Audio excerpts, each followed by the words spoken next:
ये धर्मांतरण के अंतर्गत नहीं आता, ये घर वापसी के अंतर्गत आता है। घर वापसी के और अंतर्गत। हर साल जी। लाखों लोग हाँ। जो हिंदू धर्म में हैं या अन्य किसी धर्म में हैं, जो चौथे पायदान पर हैं, पाँचवें पायदान पर हैं, वो बुद्ध की शिक्षा ग्रहण करते हैं, जैसा बाबा साहब का सपना हम लोग करते हैं। नमस्कार, आप देख रहे हैं द जनता लाइव और मैं हूं आपके साथ नलिनी। आज बातचीत के लिए हमारे साथ बौद्ध भिक्षु सुमित रत्न जी मौजूद हैं। नमस्कार सर, स्वागत है आपका। धन्यवाद आपका। 9 अक्टूबर को आप लोग एक राष्ट्रीय बौद्ध सम्मेलन करने वाले हैं। सर, किस तरह से वो सम्मेलन आयोजित किया जाएगा और लगभग कितने लोगों की उसमें सम्मिलित होने की अभी तक जो है चर्चा है, बताइए हमें। एक्चुअली 1956 में बाबा साहब डॉक्टर बी.आर. अम्बेडकर ने अशोक धम्म विजयदशमी के दिन दीक्षा लेकर पूरे भारत में तथागत भगवान बुद्ध के दर्शन की जड़ें हरी कर दी थीं। उसी श्रृंखला में पूरे भारत में जहाँ जहाँ बहुजन समाज के लोग रहते हैं, हक वंचित असहाय कमज़ोर लोग रहते हैं, एससी ओबीसी के लोग रहते हैं, जिन्हें हिंदू धर्म में उचित सम्मान नहीं मिल रहा है, हिस्सेदारी नहीं मिल रही है, वो बुद्ध की शरण में जाते हैं। अर्थात वो बाबा साहब की बात मानकर बौद्ध धर्म की दीक्षा भी लेते हैं और पूरे भारत में बौद्ध सम्मेलन करते हैं। हर साल 5 अक्टूबर को, 9 अक्टूबर को या 14 अक्टूबर को बाबा साहब ने दीक्षा ली थी। पूरे भारत में ये कार्यक्रम होते हैं। उसी श्रृंखला में ये राष्ट्रीय बौद्ध महासम्मेलन 9 अक्टूबर को लखनऊ में बुलाया गया है, जिसमें कई देशों से और पूरे प्रदेश के सभी बौद्ध विद्वान लोग आ रहे हैं। जी सर, मेरा एक सवाल है, जब भी कोई भी बौद्ध भिक्षु या कोई भी नॉर्मल हिंदू आदमी, जब हिंदू व्यक्ति बौद्ध धर्म की तरफ जाता है, वो बदलाव करता है, ठीक है, अपना धर्म परिवर्तन करता है, बौद्ध धर्म को अपनाता है, कहीं ना कहीं उसके मन में ये तो रहता है कि हाँ हम बौद्ध धर्म को अपना रहे हैं, लेकिन क्या वाकई वो जब अपना धर्म परिवर्तन करता है तो उसके अंदर बौद्ध धर्म की जो छवि बनी हुई है वो वाकई उभर के देखने को मिलती है?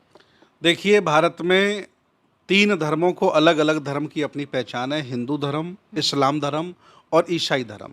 बाकी जैन धर्म, सिख धर्म, बौद्ध धर्म ये हिंदू धर्म के ही हिस्सा माने जाते हैं। अर्थात कोई हमसे ये ना कहे कि हम धर्म परिवर्तन करा रहे हैं। हम पुरानी विरासत को, पुराने घर को वापस कराने का प्रयास करते हैं। जो बुद्ध की संस्कृति, उनका दर्शन, उनकी विचारधारा मानकर 1250 साल भारत के राजाओं ने यहाँ शासन किया, जो लगभग बहुजन समाज के थे, और यहाँ तमाम बौद्ध भिक्षु हुए। उनकी संस्कृति, उनके दर्शन को लोगों को फिर पुनः बताते हैं। ये धर्मांतरण के अंतर्गत नहीं आता, ये घर वापसी के अंतर्गत आता है। और हर साल लाखों लोग जो हिंदू धर्म में हैं या अन्य किसी धर्म में हैं, जो चौथे पायदान पर हैं, पाँचवें पायदान पर हैं, वो बुद्ध की शिक्षा ग्रहण करते हैं, जैसा बाबा साहब का सपना हम लोग करते हैं। सुमित जी, एक सवाल मेरे मन में जो है वो उभर कर आ रहा है। जैसा कि आपने बोला कि बौद्ध धर्म की अगर बात करें तो समानता, और बौद्ध धर्म हमें सिखाता है कि हमें किसी भी अंधविश्वास पर भरोसा नहीं करना है, लेकिन अभी कुछ बौद्ध भिक्षु भी ऐसे हैं जो कर्म कांड करते हुए दिखाई देते हैं, जो कहते हैं कि आप ये करवा लीजिए, वो हमारी शरण में आ जाइए, ये कर लीजिए। कितना सही है ये? क्योंकि बौद्ध धर्म हमें ऐसी किसी भी चीज़ की इजाज़त नहीं देता है। देखिए, भगवान बुद्ध ने किसी भी तरह का कोई संस्कार नहीं बनाया, किसी भी तरह की कोई पूजा विधि नहीं बनाई। उनका दर्शन मिडवे है, मध्य मार्ग है, विज्ञानवाद तर्कवाद से मिलता जुलता है, सेम लाइक विज्ञान है। उनके अनुयायियों ने अलग अलग तरह से परिभाषाएं की, जैसे महायानियों ने अंधविश्वास, पाखंड, याचना, पूजा, प्रार्थना शामिल कर दी। अब भारत के भी तमाम लोग बुद्ध की पूजा करके अपने पापों से मुक्त होना चाहते हैं। ऐसा नहीं है। भगवान बुद्ध विज्ञानवाद है, दर्शन है उनका। अगर आप अमल करेंगे तभी लाभ मिलेगा, और अमल नहीं करेंगे तो कोई लाभ मिलने वाला नहीं है, चाहे जितनी पूजा कर लें। अगर कोई बौद्ध भिक्षु होकर या बौद्ध होकर अंधविश्वास, पाखंड की शरण जा रहा है तो सही मायने में बुद्ध का अनुयायी नहीं है। ठीक है, राष्ट्रीय बुद्ध सम्मेलन जो आप 9 अक्टूबर को लखनऊ में करने जा रहे हैं, उसकी कुछ जानकारी दीजिए हमारे दर्शकों को कि किन किन बड़ी हस्तियों के शामिल होने के नाम उस सम्मेलन में हो सकते हैं, कौन कौन उस सम्मेलन को अटेंड कर सकता है, लगभग कितने लोग आ रहे हैं और किस प्रकार से इसका आयोजन किया जाएगा? देखिए, लगभग उत्तर प्रदेश के, भारत के 60-70 संगठन मिलकर के इस कार्यक्रम को कर रहे हैं। ये भंते सुमित रतन जी का कार्यक्रम नहीं है, ये सारे संगठन मिलकर के कर रहे हैं, और सारे संगठन अपनी भूमिका ईमानदारी से निभा रहे हैं। इस कार्यक्रम में सीनियर बौद्ध भिक्षु जो बर्मा देश के हैं, थाईलैंड के हैं, जापान के हैं, उनको भी बुलाया गया है। कई राष्ट्राध्यक्षों को भी निमंत्रण दिया गया है।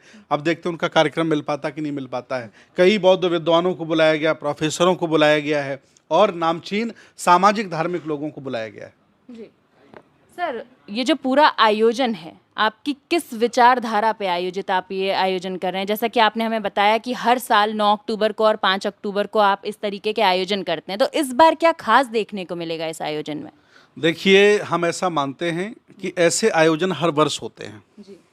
कभी नागपुर में होता है, कभी गुजरात में होता है, कभी दिल्ली में होता है, कभी पटना में होता है। आज वो लखनऊ में 9 अक्टूबर को होने जा रहा है, 5 अक्टूबर को दिल्ली में होने जा रहा है। तो ऐसे कार्यक्रम हर बार होते हैं। पर सवाल ये है कि इस बार क्या खास होगा इस आयोजन में? कोई खास नहीं, वही जो पुरानी परंपरा है। बौद्ध इकट्ठे होंगे, जो अबौद्ध हैं उनको इकट्ठा किया जाएगा। बुद्ध की संस्कृति, दर्शन, विचारधारा, उनका जो समता मूलक समाज की स्थापना का आंदोलन है, लोगों को बताया जाएगा, ताकि लोगों में जाति खत्म हो, लोगों में छुआछूत खत्म हो, लोगों में ऊंच नीच का भाव खत्म हो और लोग साइंटिफिक बने, अंधविश्वास पाखंड से मुक्त हों, लोग विज्ञानवादी बने। इसलिए आयोजन किया जा रहा है। मैं आपको भी निमंत्रित करता हूँ, आप भी पधारें। जैसा कि हम सब जानते हैं, बाबा साहब नामचीन हस्ती हैं और वो खुद जब उनके ऊपर ये बात आई कि वो अपना धर्म परिवर्तन करना चाहते हैं, तो उन्होंने बौद्ध धर्म को अपनाया। उनके पास जो है हर धर्म से इनविटेशन था कि आप आइए, हमारा धर्म समझिए और हमारे धर्म को अपनाइए। आखिर बौद्ध धर्म ही क्यों? देखिए, बाबा साहब ने किसी के कहने पर बौद्ध धर्म स्वीकार नहीं किया। उन्होंने लगभग 20 साल सभी धर्म ग्रंथों का अध्ययन किया। ईसाइयत को पढ़ा, इस्लाम को पढ़ा, हिंदू धर्म के सारे ग्रंथ पढ़े। तब उन्हें समझ में आया, पता चला कि हक वंचित, असहाय, कमज़ोर और अछूतों के लिए, वंचितों के लिए मानवता का मार्ग, समानता का मार्ग बुद्ध का धर्म ही हो सकता है। और सारा अध्ययन करने के बाद उन्होंने सर्वश्रेष्ठ भगवान बुद्ध को चुना, इसलिए उन्होंने बौद्ध धर्म अपनाया।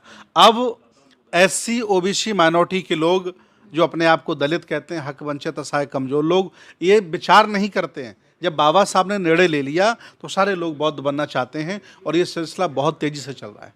जी। बाबा साहेब की अगर बात करें, अभी आपने बोला कि वो हमेशा से ही ऐसे थे कि उनको नहीं चाहिए था कि वो अंधविश्वास में रहें। वो हमेशा पाखंडवाद का, अंधविश्वास का विरोध करते थे और इसीलिए उन्होंने बौद्ध धर्म को अपनाया। जब बाबा साहेब बौद्ध धर्म को अपना रहे थे तो उनके दिमाग में कहीं ना कहीं ये बात तो होगी कि उनके भी बहुत अनुयायी हैं, उनको फॉलो करने वाले हैं। अगर वो बौद्ध धर्म को अपनाएंगे तो कहीं ना कहीं उनके पीछे एक अच्छी पहल होगी, अंधविश्वास से निकलकर लोग बौद्ध धर्म को अपनाएंगे। देखिए, भगवान बुद्ध का धर्म कोई बाहर का धर्म नहीं है, भारत की संस्कृति है, भारत की सभ्यता है। और भारत के तमाम मनीषियों ने, विद्वानों ने, राजा महाराजाओं ने उनको आत्मसात किया है, स्वीकार किया है। वो शरणागत उनके उपासक बने हैं। ये बाबा साहब ने जब इतिहास पढ़ा, बर्मीज हिस्ट्री, थाई हिस्ट्री और उन्होंने श्रीलंकन जब इतिहास पढ़ा, तो पता चला कि बुद्ध के दर्शन ने पूरी एशिया पर छाप छोड़ी है और लोगों को जीवन जीने का मार्ग दिया है। तो उन्होंने भी धम्म अपनाया और आज ये हवा चल पड़ी है कि सारे बहुजन भगवान बुद्ध की तरफ चल पड़े हैं, वो दीक्षा लेना चाहते हैं। और वो दिन दूर नहीं कि बहुत बड़ी संख्या भारत में बौद्धों को होगी, अर्थात भारत बौद्ध में बनेगा। जी।